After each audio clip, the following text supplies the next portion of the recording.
नमस्कार दोस्तों, welcome back to my channel job Sudha 24/7। I hope कि आप सभी अच्छे होंगे और आपके अपकमिंग एग्जाम की तैयारी भी अच्छी चल रही होगी।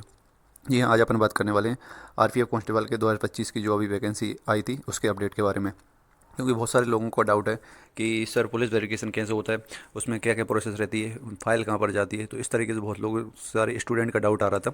तो मैं आज उन सारे डाउट को क्लियर करने वाला हूँ कि आपकी जो पुलिस वेरिफिकेशन होता है उसमें क्या प्रोसेस रहने वाली है, आपकी फ़ाइल कहाँ तक पर जाएगी, फिर इसके बाद कहाँ जाएगी और फिर लास्ट में जाके वो कहाँ पर आपका कंप्लीट होने वाला है। इसके बाद ज्वाइनिंग डेट और ट्रेनिंग डेट के बारे में बात करने वाले हैं, क्योंकि जब भी आपकी ट्रेनिंग स्टार्ट होगी उससे 10 से 15 दिन पहले आपकी ज्वाइनिंग डेट आ जाएगी।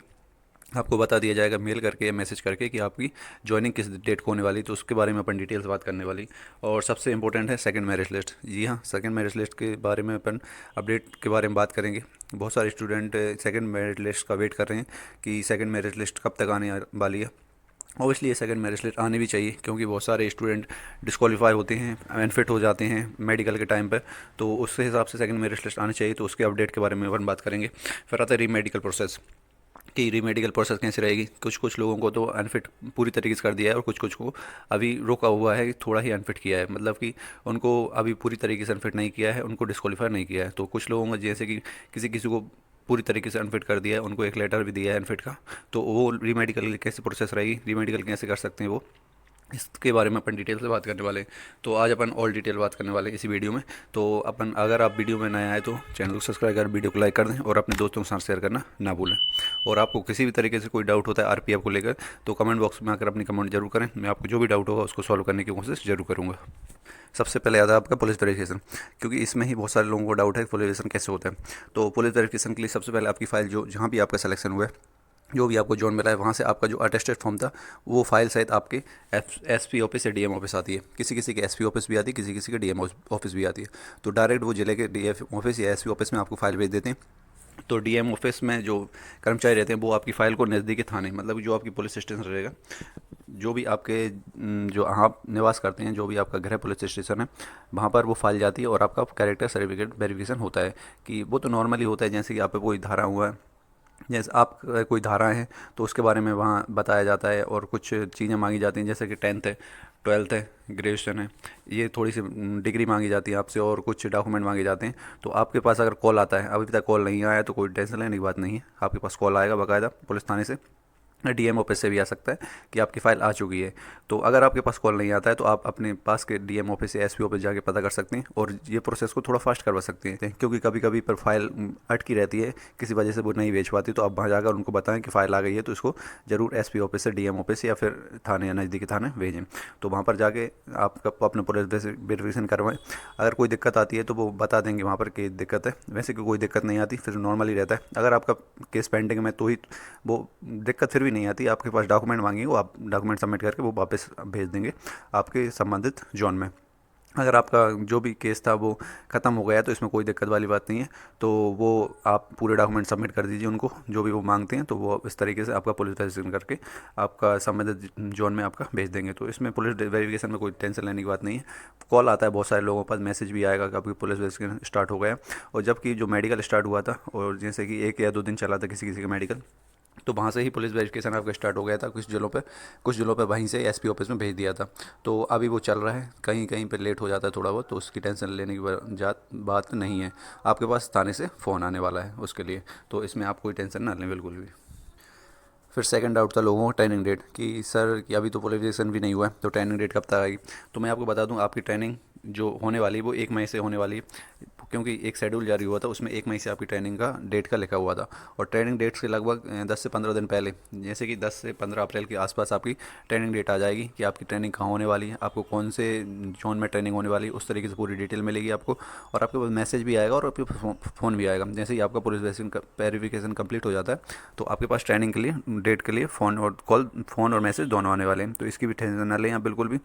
ये बिल्कुल जैसे कि 1 मई से अगर आपकी ट्रेनिंग स्टार्ट होना है, जैसे कि 99% चांस है कि 1 मई से स्टार्ट होगी, थोड़े बहुत कुछ कारणों की वजह से डिले हो सकती है, परंतु 99% चांस है कि आपकी ट्रेनिंग 1 मई से स्टार्ट होने वाली है। तो इस तरीके से आप देख सकते हैं 10 से 15 दिन पहले, 10 से 15 अप्रैल को आपका जो ट्रेनिंग डेट का शेड्यूल है वो जारी कर दिया जाएगा और आपको बता दिया जाएगा कि आपकी ट्रेनिंग इस डेट को होने वाली है और इस दिन आप रिपोर्ट करें। क्योंकि ट्रेनिंग डेट में आपको डायरेक्ट ही ट्रेनिंग के लिए भेज दिया जाएगा और कोई प्रोसेस नहीं रहेगी उसमें, इसलिए वो 10 से 15 दिन पहले ही आपको अपडेट देते हैं, जिससे कि आप जो भी सामान है जैसे कि कैरी बैग वगैरह या कुछ भी सामान आप जो साथ में ले जाते हैं वो खरीदने के लिए बहुत टाइम देते हैं। तो इसकी भी आप टेंशन ना लें, 10 से 15 अप्रैल के आसपास आपका ट्रेनिंग की डेट का शेड्यूल आ जाएगा। जैसे कि ट्रेनिंग मैंने आपको बताया था, ट्रेनिंग 1 मई से स्टार्ट होने वाली है आपकी। 1 मई से पूरे आरपीएफ और आरपीएसएफ दोनों की स्टार्ट होगी। कुछ लोगों को डाउट था कि सर ये आरपीएसएफ का नोटिस है। जी नहीं, आरपीएफ और आरपीएसएफ की साथ ही ट्रेनिंग होती है। सिर्फ आरपीएसएफ की कुछ हथियारों की जो ट्रेनिंग होती है वो थोड़ी अलग होती है, 1-2 महीने चलती है, परंतु मोस्टली जो ट्रेनिंग होती है आरपीएफ और आरपीएसएफ की साथ ही होगी और एक सी ही ट्रेनिंग होती है।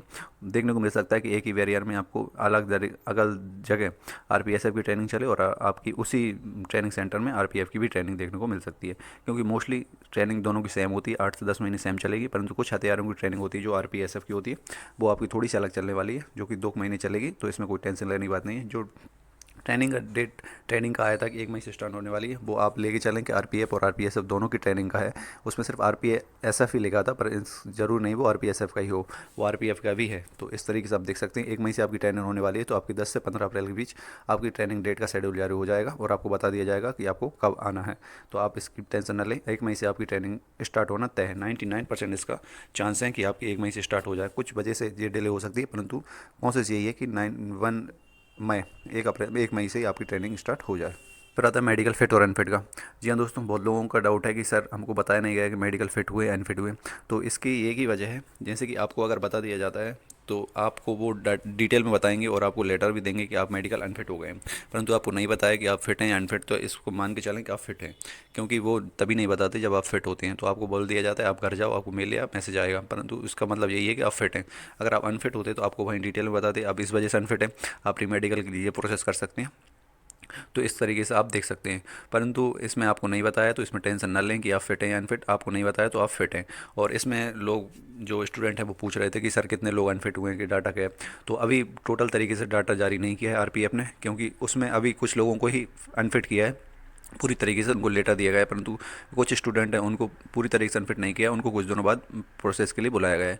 तो इसमें अभी तक आरपीएफ का कोई डाटा नहीं आया है कि अनफिट कितने लोग हुए हैं और फिट कितने लोग हुए हैं। और जैसे ही डाटा आता है कोई आरपीएफ का फिट अनफिट का, तो मैं आपको क्लियरली बताऊंगा कि कितने लोग अनफिट हुए हैं। उस तरीके से मेरिट लिस्ट के बारे में ही डिटेल में बात करेंगे कि मेरिट लिस्ट का, क्योंकि अनफिट के हिसाब से मेरिट लिस्ट आने वाली है, जितने लोग अनफिट होंगे उसी हिसाब से मेरिट लिस्ट बनेगी, तो उसके बारे में बताऊंगा। तो इसका अभी तक कोई डाटा नहीं आया है कि कितने लोग अनफिट हुए हैं। जैसे डाटा आएगा मैं आपको अपडेट जरूर करूँगा।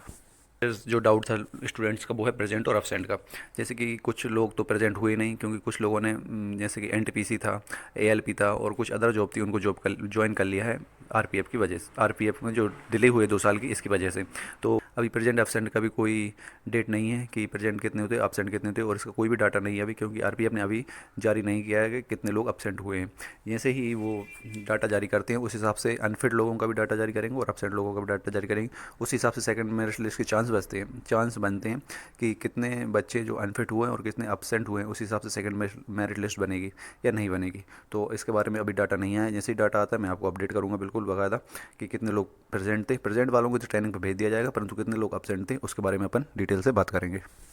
जिन लोगों को पूरी तरीके से मेडिकल अनफिट कर दिया है उनके बारे में बता दूं कि जैसे कि आप अप्लाई कैसे कर सकते हैं री मेडिकल के लिए। तो इसके लिए वो आपको अभी तो एक लेटर देकर भेज दिया है कि आपको लेटर पे लिखा है कि आप अनफिट हो गए हैं और इसके आप घर जाइए। तो इस तरीके से आप अनफिट कर दिए गए हैं, परंतु उनने बताया होगा या फिर आपको मेल या मैसेज आएगा या फिर आपको कॉल भी आ सकता है कि आप किस तरीके से उसको रीअप्लाई कर सकते हैं, किस तरीके से कोर्ट में जाकर उसको रीअप्लाई के लिए दे सकते हैं, रीमेडिकल कर सकते हैं। तो उस तरीके से उन्होंने पूरी प्रोसेस बताई है आपको, जो भी प्रोसेस बताई उसको अप्लाई करें। उस तरीके से आपको एक डेट मिलेगी कि इस डेट को आकर आरपीएफ आपको दोबारा मेडिकल लेगा। अगर आप फिट होते हैं और कोई दिक्कत नहीं आती तो आपको फिट कर दिया जाएगा और आपको ट्रेनिंग पे भेज दिया जाएगा। अगर वहाँ पर भी आप अनफिट पाए जाते हैं तो आपको पूरी तरीके से फिर अनफिट कर दिया जाएगा। तो जो भी अप्लाई करने के लिए री मेडिकल की जो प्रोसेस है वो पूरी तरीके से यही है कि उनकी तरफ से एक मेल आएगा कि आप री अप्लाई कर सकते हैं अब, या फिर कॉल आएगा, या फिर आप भी जो आपको सेंटर का जैसे किसी किसी जोन का जो नंबर इशू हुए थे उनमें से आप जो भी जिस जोन मिला है उसमें आप कॉल करके उनसे पूछ सकते हैं कि री मेडिकल के लिए प्रोसेस क्या रहेगी, या आपको नहीं पता है तो इस तरीके से आप पूरी री मेडिकल प्रोसेस अच्छे से देखें। री मेडिकल के लिए अप्लाई ज़रूर करें, क्योंकि बहुत से चांस बनते हैं कि आपका जो री मेडिकल हुआ है उसमें आपको पास दोबारा कर दिया जाए। तो इस तरीके से ही आप अप्लाई कर सकते हैं री मेडिकल के लिए। फिर बात करते हैं अपन वेटिंग लिस्ट की। जी हाँ, बहुत सारे लोगों का वेट भी कर रहे हैं सेकंड वेटिंग लिस्ट का कि सेकंड वेटिंग लिस्ट कब तक आएगी सर। तो मैं उसके बारे में बता दूं, जैसे कि अभी 30 मार्च को बहुत सारे स्टूडेंट गए थे दिल्ली, उन्होंने वहाँ पर बात भी रखी अपनी आरपीएफ ऑफिस में कि सर सेकंड मेरिट लिस्ट जारी कर दिए, परंतु सेकंड मेरिट लिस्ट इसलिए जारी नहीं हो रही क्योंकि अभी तक आरपीएफ के पास पूरा डाटा नहीं आया है कि अनफिट लोग कितने हुए और absent लोग कितने हुए, एब्सेंट कितने हुए। क्योंकि अब फिर अनफिट और एब्सेंट जितने लोग होंगे उसी हिसाब से सेकंड मेरिट लिस्ट के बारे में डिटेल में बताया जाएगा। अभी तक जब भी डाटा जारी होगा अनफिट या एब्सेंट लोगों का, उसी हिसाब से सेकंड मेरिट लिस्ट बनेगी कि उसमें कितने स्टूडेंट अनफिट हुए, कितने एब्सेंट हुए, और उस हिसाब से कितने को सेकंड मेरिट लिस्ट में नाम देना चाहिए। तो अभी तक इसके बारे में कोई भी ऑफिशियल जानकारी नहीं है, परंतु 30 मार्च को अभी दिल्ली में बहुत सारे स्टूडेंट गए थे अपनी बात रखने के लिए। उन्होंने शांतिपूर्वक अपनी बात भी रखी, विज्ञापन भी दिया आरपीएफ ऑफिस में। तो उन्होंने बताया कि अभी इसके बारे में कोई अपडेट नहीं है जब तक अनफिट और अपसेंट और प्रेजेंट सॉरी जो अपसेंट हुए थे उनकी और जो अनफिट हुए उनकी पूरा डाटा नहीं मिल जाता है, तब तक सेकंड वेटिंग लिस्ट के बारे में हम कुछ नहीं कह सकते। काफ़ी चांस है उसके कि सेकंड वेटिंग लिस्ट आए, क्योंकि अनफिट और अपसेंट लोगों का जैसे ही डाटा मिलता है उसी हिसाब से सेकंड वेटिंग लिस्ट आएगी। क्योंकि आरपीएफ में ही नहीं बल्कि जैसे रेलवे के अदर एग्ज़ाम भी होते हैं उनमें सेकंड थर्ड मेरिट लिस्ट तक आती है, तो इसमें चांस होने चाहिए कि सेकंड मेरिट लिस्ट आए। और कोशिश यही रहेगी कि आपके लिए कि वेटिंग लिस्ट आए, क्योंकि बहुत सारे जो स्टूडेंट होते हैं वो पॉइंट में बाहर होते हैं और जो अनफिट या अपसेंट हो जाते हैं तो वो जगह खाली रहती है। तो उस वजह से उनको वहाँ जगह मिलनी चाहिए और उनको वो प्रेफरेंस ज़रूर मिलना चाहिए। परंतु इसमें जो पास हुए हैं अभी जो ट्रेनिंग पे जाएंगे उनके लिए कोई भी दिक्कत वाली बात नहीं, उनकी तो ट्रेनिंग स्टार्ट हो ही जाएगी। उन पे जो सेकंड वेटिंग लिस्ट है इसका कोई असर नहीं पड़ने वाला है। तो वो वाले स्टूडेंट जो अभी पास हो गए हैं और जो ट्रेनिंग पे जाने वाले हैं वो इसके बारे में टेंशन ना लें। ये सिर्फ उनके लिए है जो फेल हो गए हैं, अब जिनका मेरिट लिस्ट में नाम नहीं आया था उनके लिए, और जो पॉइंटों में बाहर हुए हैं उनके लिए। तो सेकंड वेटिंग लिस्ट का मैं यही कहूँगा, अभी तक ऑफिशियल डेट नहीं है, परंतु कोशिश यही है कि जल्दी से जल्दी सेकंड वेटिंग लिस्ट की ऑफिशियल डेट आए। जैसे ही अनफिट और एब्सेंट लोगों का डाटा मिलता है आरपीएफ को तो वो सेकंड वेटिंग लिस्ट शायद जारी कर सकते हैं। तो इसके बारे में यही अपडेट है। तो थैंक यू दोस्तों, अगर वीडियो पसंद आई तो वीडियो को लाइक करके चैनल सब्सक्राइब करके अपने दोस्तों के साथ शेयर करना ना भूलें। और आपको कोई भी डाउट होता है आरपीएफ को लेकर तो अपने डाउट को कमेंट में आकर जरूर बताएं, जो भी डाउट रहेगा मैं उसको सॉल्व करने की कोशिश जरूर करूँगा। ठीक है दोस्तों, मिलते हैं नेक्स्ट वीडियो में, जब तक जय हिंद जय भारत, ऑल द बेस्ट सभी को।